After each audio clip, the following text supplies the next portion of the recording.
आज है गीता दीदी का ब्रह्म भोजन बनाते समय परमात्मा के प्रति समर्पण की भावना हो। राजयोगी जीवन का आधार आहार किस प्रकार से है? उत्तर, योगाभ्यास द्वारा हम अपनी ऊंची, शुद्ध और संपूर्ण आत्मिक स्थिति बनाना चाहते हैं। तो निश्चिंत है कि आत्मा पर, मन बुद्धि संस्कार पर प्रभाव डालने वाले जो भी कारक घातक है, उन सबको भी हमें शुद्ध बनाना होगा। उनमें से अन्न सबसे महत्वपूर्ण है, जो अपना पूरा प्रभाव डालता है। प्रश्न, आहार की शुद्धि का अर्थ क्या है? उत्तर, आहार में हम जो कुछ लेते, चाहे हम पानी पीते हैं या कुछ पदार्थ लेते, इसका हम मुख के द्वारा, जिह्वा के द्वारा रसास्वादन भी करते और उनसे ही बॉडी बनती। 5 तत्व का बना हुआ शरीर 5 तत्व द्वारा ही पोषित होता। तो खुराक के रूप में हम मुख्य रूपी कर्मेंद्रियों से अन्न पानी लेते। अब मुख्यात शुद्ध अन्न माना साफ स्वच्छ एवं रसायन रहित अन्न। आहार बनाने का तरीका भी स्वच्छ हो। रसोई व जो भी साधन हम प्रयोग करते, जितने साफ होंगे उतना हम शुद्ध भोजन बना सकते।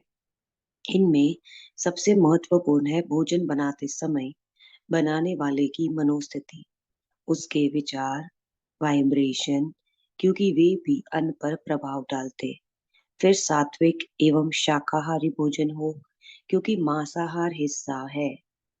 भोजन में तामसिक चीज जैसे लहसुन प्याज, अधिक मिर्च मसाले हमारी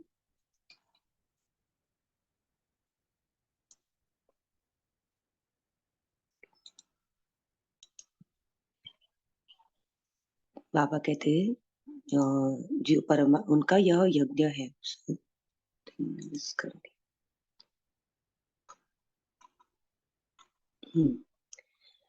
वाइब्रेशन, भोजन बनाते समय बनाए वाले की मनोस्थिति, उसके विचार, वाइब्रेशंस, क्योंकि वे भी अन्न पर प्रभाव डालते। फिर सात्विक एवं शाकाहारी भोजन हो, क्योंकि मांसाहार हिंसा है। भोजन में तामसिक चीजें जैसे लहसुन प्याज, अधिक मिर्च मसाले हमारे वृत्ति को उत्तेजित करते। राजयोगी जीवन का लक्ष्य है अपनी वृत्तियों को शांत और शुद्ध बनाना। इसलिए योगी को सात्विक भोजन ही करना चाहिए। प्रश्न, दीदी, जैसे भक्ति मार्ग में भी प्रसाद बहुत भावना से बनाते और हम भी भावना से बनाते, दोनों में अंतर क्या?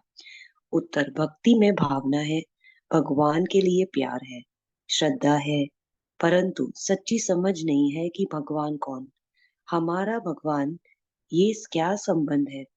फिर भी ऐसे प्यार से बनाया हुआ भोजन सामान्य भोजन के ऊपर होते के कारण प्रसाद बन जाता।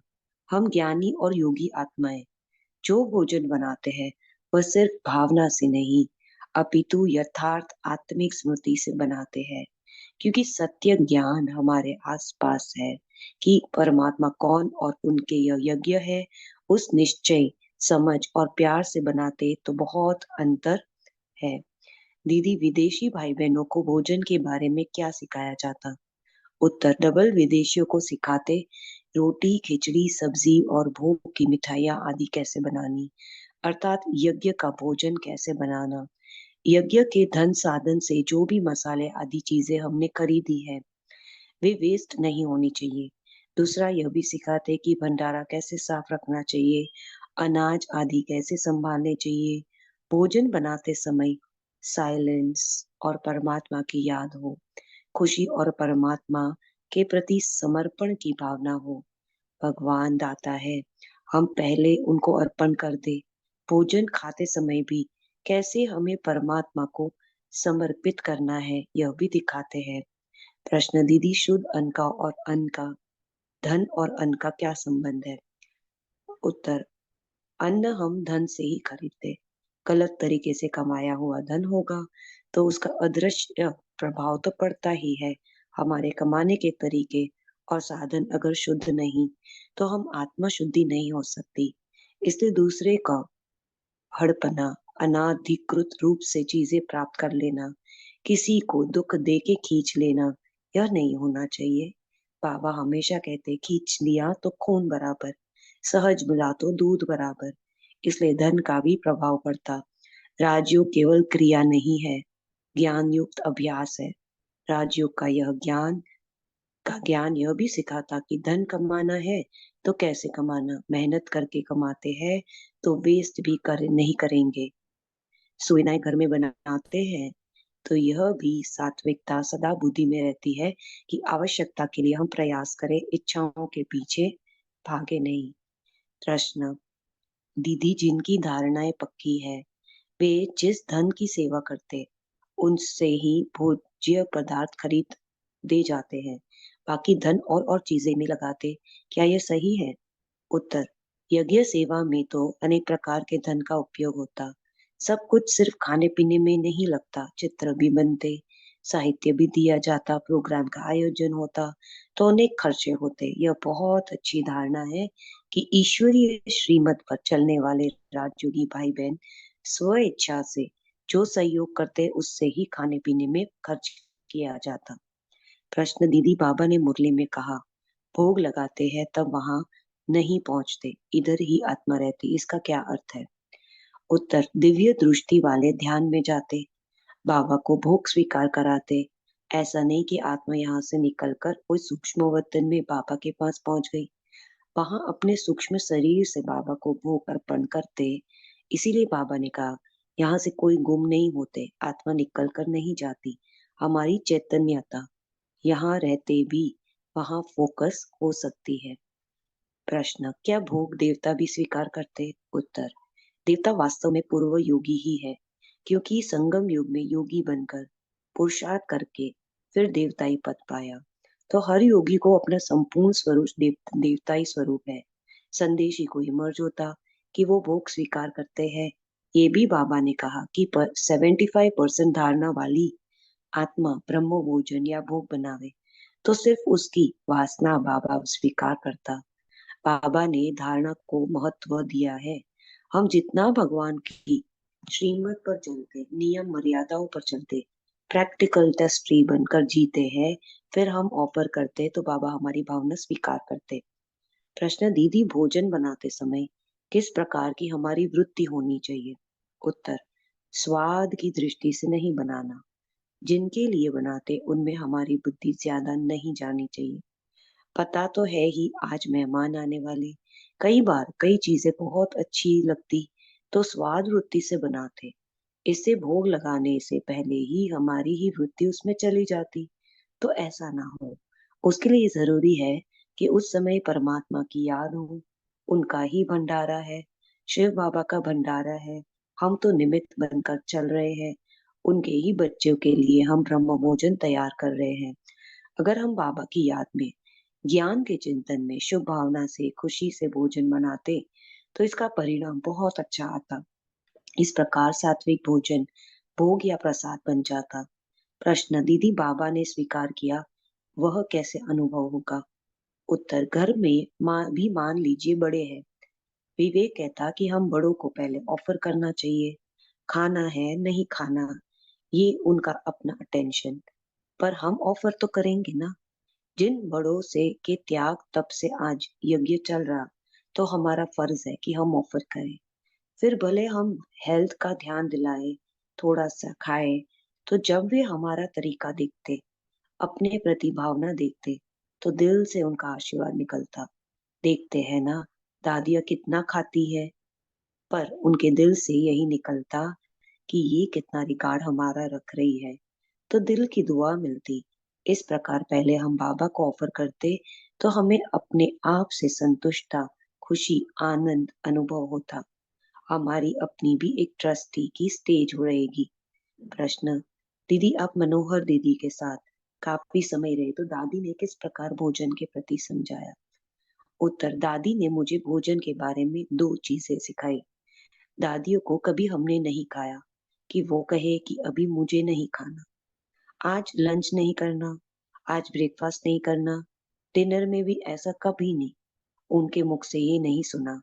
माना एक नियम से दोपहर, सुबह दोपहर शाम खाना खाते रहे, कभी भोजन का अनादर नहीं किया। जो खाने की चीज मुझे पसंद नहीं आती तो उसे देखकर मेरा मुंह बिगड़ जाता था। तो दादी कहती, नहीं खाना है तो नहीं खाओ, चेहरा क्यों बिगाड़ा। चेहरा नहीं बिगाड़ो, अन्न का रिगार्ड रखना, ये मुझे दादी ने सिखाया। दादी जानकी भी कहती थी कि यज्ञ में जो भोजन बनता वह दवाई है, टॉनिक है।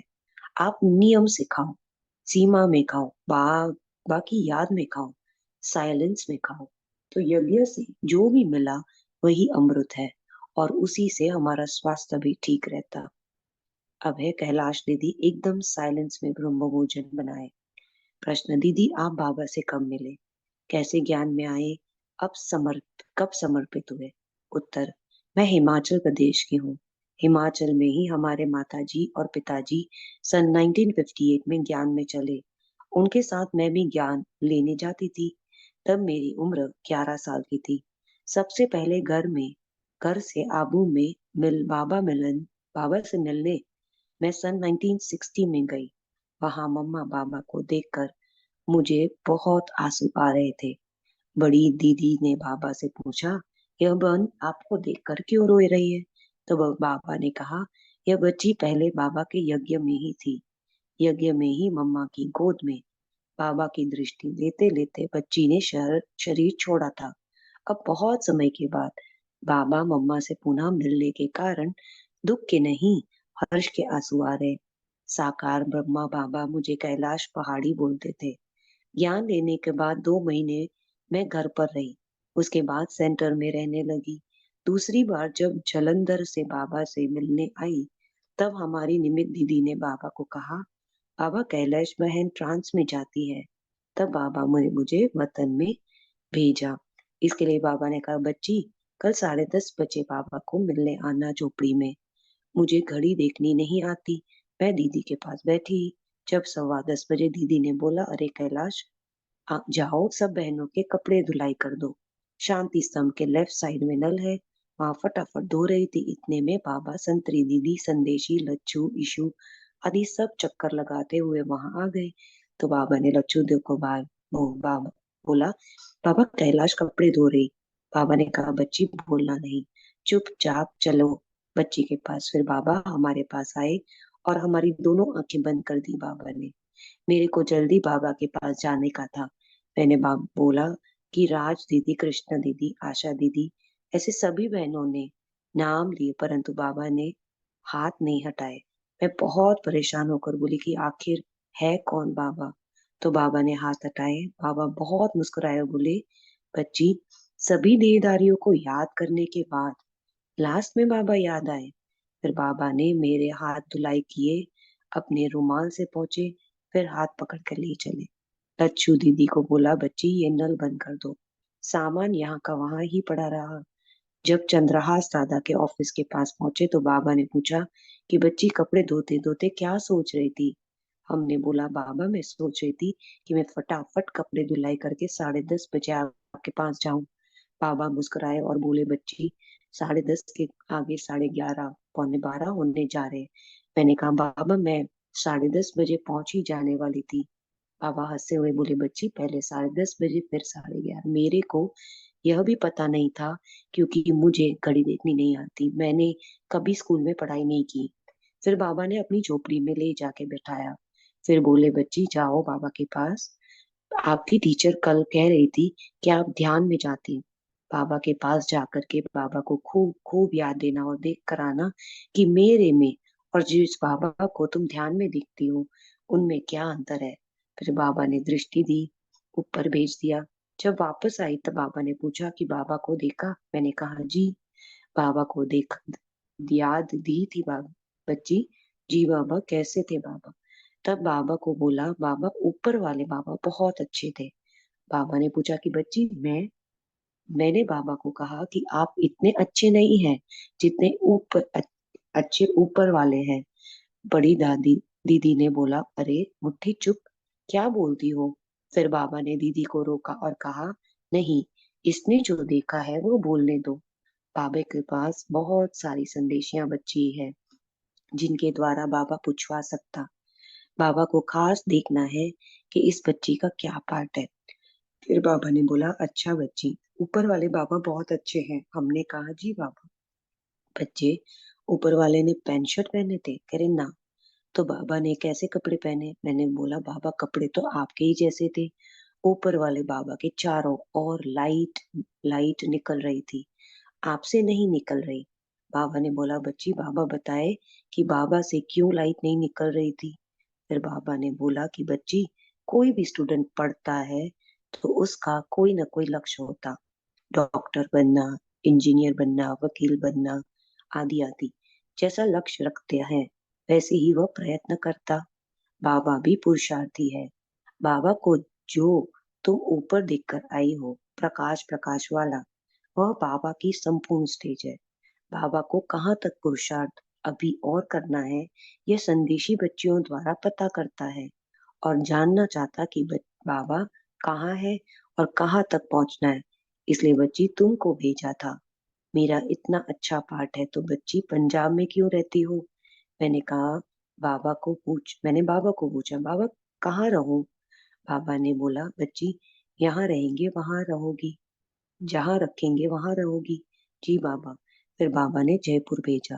बाबा के अव्यक्त होने के कुछ दिन पहले बाबा ने मुझे मधुबन बुलाया और ध्यान में जाकर यह देखने के लिए कहा कि ऊपर वाले बाबा कैसे हैं। ध्यान में मैंने देखा कि साकार बाबा की स्थिति ऊपर वाले बाबा जैसी ही थी। नीचे आने पर मैंने बाबा को बताया, आप ही नीचे है और ऊपर भी आप ही है। आप अब आप में अंतर नहीं दिखता। इससे कुछ मास बाद ही बाबा अव्यक्त हो गए। प्रश्न, दीदी बाबा उस भोजन के प्रति कैसे अटेंशन खिंचवाते थे? अन्न शुद्धि के बारे में बताइए। उत्तर, जब आज बाबा का भोजन बनाते थे, एक या दो बहनें ही भोग बनाती थी। कोई भी आपस में बातें नहीं करती थी। एकदम साइलेंस में बाबा को भोग बनता था। बाबा भोग स्वीकार करेंगे, हम बाबा के लिए भोग बना रहे हैं, खास इस ध्यान से बता बनाते थे। पहले केवल हर गुरुवार को भोग लगते थे। उसके बाद हम लोगों ने शुरू किया कि हर रोज दोपहर में बाबा को भोग लगाए। प्रश्न, बाबा के जल से किसी का जीवन परिवर्तन हुआ हो, ऐसा कोई अनुभव सुनाइए। उत्तर, अभी मैं गांधीनगर में रहती हूँ। वहां पर एक बहन आई, उसकी छोटी लड़की थी। वह बोली, दीदी आप इस बच्चे को बुलाओ ना, मिलो ना। हम बुलाने लगी। वो खड़ी थी टेबल के साथ, तो जोर जोर से माथा फोड़ने लगी टेबल पर। उसकी माँ ने तुरंत पकड़ लिया। मैंने बोला, क्यों ऐसे कर रही है? तो बोला, दीदी आपने बुलाया ना इसलिए। मैंने बोला, हम तो बहुत प्यार से बुला रही थी। इसके बाद जो भी बहनें बुलावे, तो यदि दीवार के पास खड़ी हो तो दीवार में माथा फोड़े, नीचे बैठे तो जमीन में माथा फोड़े। मैंने बोला, ऐसा क्यों करती है, कब से करती है? उसने बोला, 3 मास की थी तब से। माँ बाप के बिना और कोई भी बुलावे ना, तो जोर जोर से खटिया पर सिर फोड़ती थी। बहुत समय से चल रहा था। मैंने बोला, दवाइयां आदि नहीं की? तो कहे, कई डॉक्टरों ने दिखाया पर ठीक ही नहीं होती।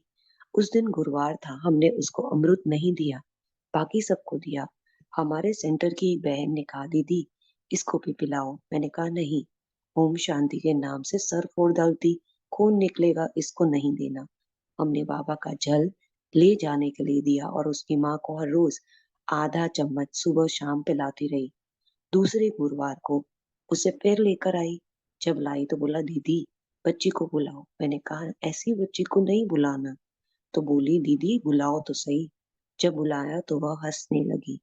मैंने कहा, आओ आओ, तो आने भी लगी। मैंने बोला, उसको किसकी दवाई लगी? आप किसके पास ले गए थे? बोला, किसी के पास नहीं ले गए थे। मैंने बोला, ठीक कैसे हुई? तो बोला, आपने बाबा के भोग का जल दिया था, उस जल से ठीक हो गई। बाबा के भोग में कितनी सारी शक्ति है, यह हमारे को उस समय बहुत अच्छा अनुभव हुआ।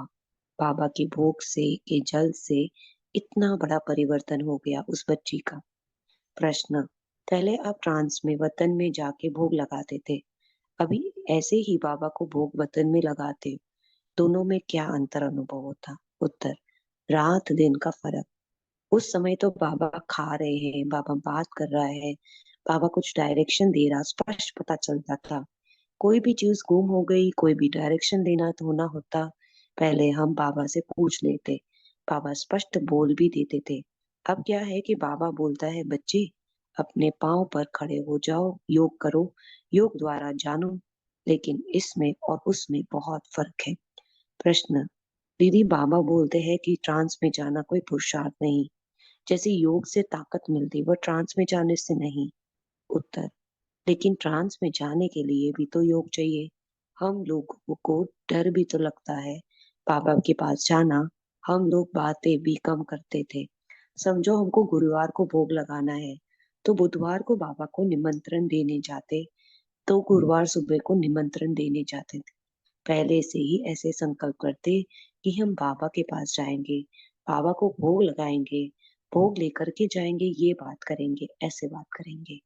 ये सब बाबा से बातें करते थे, बोलने में, चलने में, सब रीति से अपने पर ध्यान रखते। बुद्धि में रहता कि बाबा के पास जाना।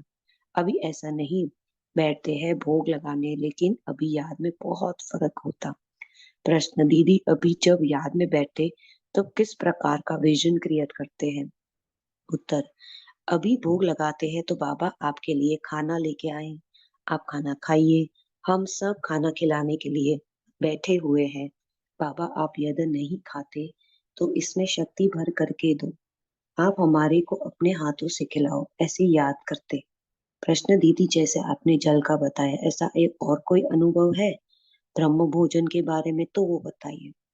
उत्तर। हमारी एक देवी बहन थी, हमारे साथ रहती थी, परंतु जब वो घर में थी तब बीमार पड़ी, हॉस्पिटल में दाखिल किया, तो रात्रि को लगभग 1:15 बजे उसके माता पिता का फोन आया हॉस्पिटल से कि हमारी बच्ची बेहोश हो गई। बेहोशी अवस्था में उसके आवाज लगाई कि कैलाश दीदी को बोलो मेरे लिए शूरबी रस ले आए। डॉक्टर ने भी बोला था कि अब यह बहुत समय नहीं रहेगी। मई मास था। हमने बोला ठीक है, हम बनाते हैं। फटाफट रात्रि को ही शुभी रस बनाया और लेकर आई। हॉस्पिटल में 3 बजे पहुंचे, उसको नली से पिलाया। उसने पिया तो धीरे धीरे 7-8 बजे तक काफी अच्छी हो गई। फिर 9 बजे आंख खोली। डॉक्टर ने देखा तो बोला, कितना बड़ा जादू हो गया, कैसे ये होश में आ गई। ये होश में आने लायक थी ही नहीं, लेकिन बाबा के भोग से अच्छी हो गई। प्रश्न। जब आप शुभी रस बना रहे उस समय क्या संकल्प किए? उत्तर। मैंने यही खाया, कहा बाबा शुभी रस मुझे बनाना नहीं आता, पर वो बोलती कि शुभी रस पीना, तो बाबा ने, बाबा मैं बना रही हूँ, आप शक्ति भरो, आपको हमारे साथ चलना है, उसको सर्च लाइट देनी है। बाबा, यह जो शुभी रस है, यह पीने से वो आत्मा बिल्कुल ठीक हो गई। उससे हिसाब किताब जो भी है बाबा आप माफ कर देना। शुभी रस कैसे बनता? बादाम काजू भिगो करके रखते हैं रात्रि को, फिर सुबह को पीसते थे। बाबा को मिश्री भी डालते, बाबा तो मिश्री भी डालते थे, फिर उसमें दूध डालते। ऐसे ही आम के रस में दूध डालकर शुभी रस बनता। शुक्ला दीदी, ब्रह्म भोजन से जीवन में दिव्यता आती है। दीदी, बाबा ने ब्रह्म भोजन के बारे में नियम क्यों बनाया? उत्तर। बाबा ने शिव बाबा के आदेश अनुसार आदि सनातन देवी देवता धर्म की स्थापना करने, हमें देवात्मा बनाने के लिए, दैवी संस्कार लाने के लिए भोजन का नियम बनाया। दैवी संस्कार तभी बन सकते हैं जब शुद्ध अन्न के द्वारा तन मन दोनों शुद्ध हो।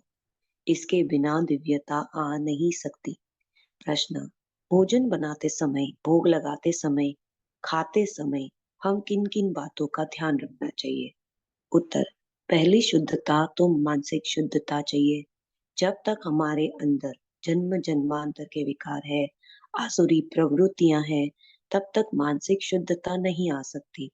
उसके लिए बाबा ने सबसे पहले योग साधना का विषय रखा, क्योंकि बिना योग के हम अपनी आसुरी प्रवृत्तियां चेंज नहीं कर सकते। योग एक ऐसी अग्नि है जिसमें कुछ भी डालो तो स्वाहा हो जाता है, वातावरण शुद्ध हो जाता। इसलिए योग साधना से ही हम अपनी उच्च स्थिति बना सकते। उसके लिए अन्न की भी शुद्धि हो। अन्न की शुद्धि से योग साधना भी उच्च कोटि की हो सकती है। प्रश्न। दीदी, हमारी शारीरिक बीमारियां जो हमारे संस्कारों के कारण ही आई है, उन्हें किस मनोस्थिति द्वारा पार करना है।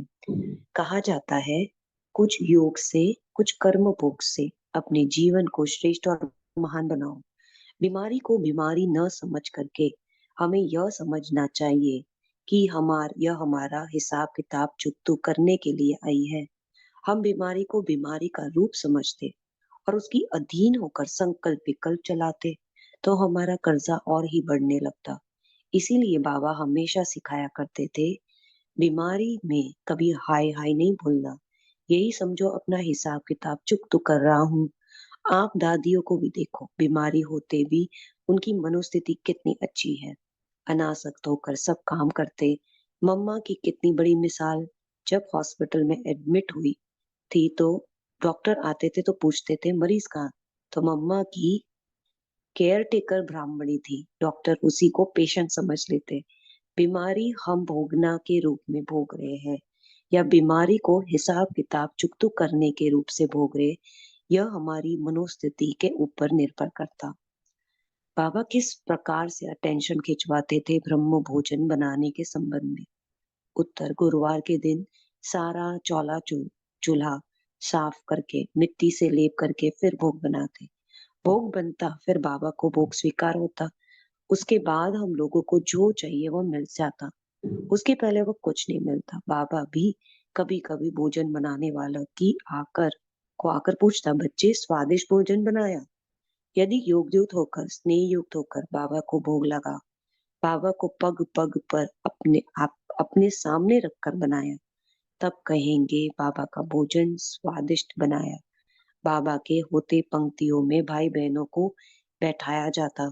उसके बाद मम्मा बाबा दादा दादी दीदियां दादी आती और बाबा आकर के सभी को कहता, बाबा को भोग लगा।